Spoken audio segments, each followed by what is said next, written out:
If you want to block certain apps on your child's phone with Google Family Link, this video shows you the right way to do it.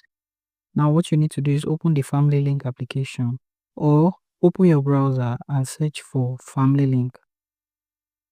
Open the first URL with Google Family Link and you'll be able to access Google Family Link web page. Now once on the web page, you can do this through the app limit and you can also do this through blocking. For blocking, you want to tap on control in this section and then scroll, you see block or limit apps. Here you'll find all the apps on your child's device.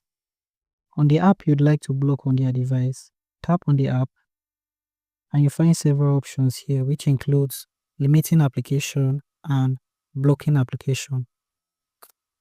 To block an application, toggle off on allow and then tap on done in this section.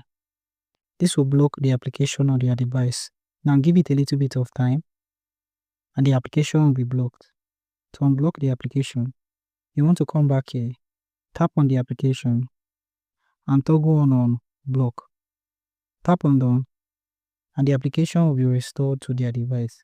They'll be able to open the application. Now you can also tap on screen time in this section and here you're going to see time limits. Tap on this and you find app limits in this section. Now tap on this and this will bring you here. You'll be able to do the same thing here. Now if you're a parent who is new to using the Google Family Link, you can watch the next video on how to set up and use the Google Family Link.